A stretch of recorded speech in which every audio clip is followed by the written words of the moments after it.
BNCC girls guide স্কাউটসের সদস্যবৃন্দ করে থাকি। দুর্নীতি প্রতিরোধ কাজের অংশ হিসাবে আজকের এই গণশুনানির আয়োজন করা হয়েছে। আমরা আপনাদের সকলের কাছে আন্তরিকভাবে কৃতজ্ঞ। আপনারা যে অভিযোগগুলো করেছেন সে ঘুষ দেয়া নেয়া, ক্ষমতার অপব্যবহার, সরকারি সম্পদ বা সরকারি অর্থ আত্মসাৎ সম্পদও এখানে আলোচিত হবে। কিন্তু ব্যক্তিগত পর্যায়ের প্রতারণা বা জালিয়াতি কোনো বিষয় এখানে আলোচিত হবে না। আপনাদের জন্য সেই ক্ষেত্রেও আমরা এই গণশুনানির আয়োজন করি। জনগণের জন্য প্রদত্ত সরকারি পরিষেবা স্বচ্ছতা। নির্বাহী প্রকৌশলী উপস্থিত আছেন, এখন অভিযোগকারী আছেন নাকি? জনাব মোহাম্মদ ওয়াসিকুর রহমান অভিযোগ উপস্থাপন করবেন। আপনারা আমাদের সম্মানিত সেবা অধিকার সেবাদাতা রয়েছেন, আপনারাও জবাব দেওয়ার সময় আহত না হন। দুর্নীতি দমন কমিশনের সেই যুক্তিটাও কিন্তু বাস্তব এবং এটা আমরা সবাই অ্যাপ্রিশিয়েট করি। এটা আপনারা একটু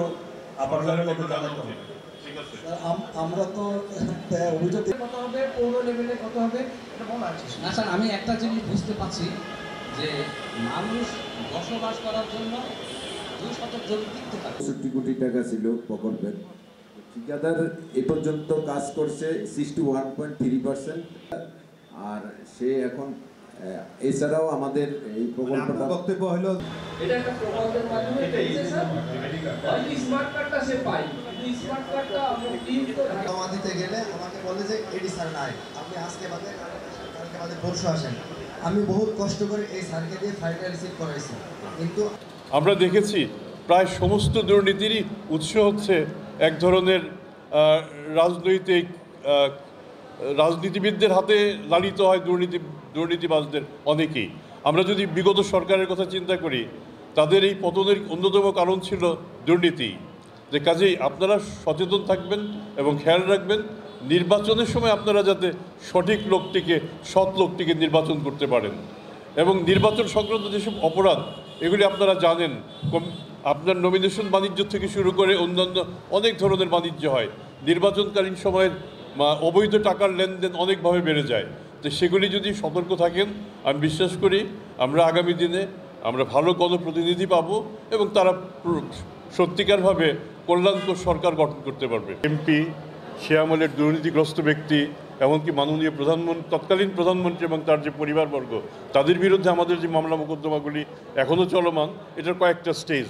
কতগুলি আছে অনুসন্ধান পর্যায়ে, কতগুলি আছে তদন্ত পর্যায়ে, কতগুলি মামলা দায়ের করা হয়েছে। আমরা আমাদের সাধ্যমতো কাজ করে যাচ্ছি যাতে একটা সফল পরিণতির দিকে আমরা যেতে পারি।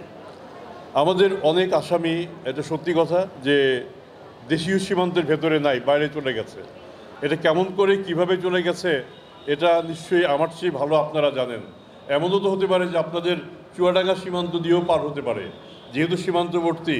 এবং আমরা সবাই জানি, মানে সেই আমলের প্রধানমন্ত্রী থেকে শুরু করে এমপিরা পর্যন্ত কোন দেশে অবস্থান করছে এটাও তো আমাদের অজানা না। যে কাজেই আপনারা যদি সবাই সচেতন থাকেন, এরপরেও যারা আছেন তারা যেন আর বেরোতে না পারেন সেই লক্ষ্যটা আপনারা রাখবেন।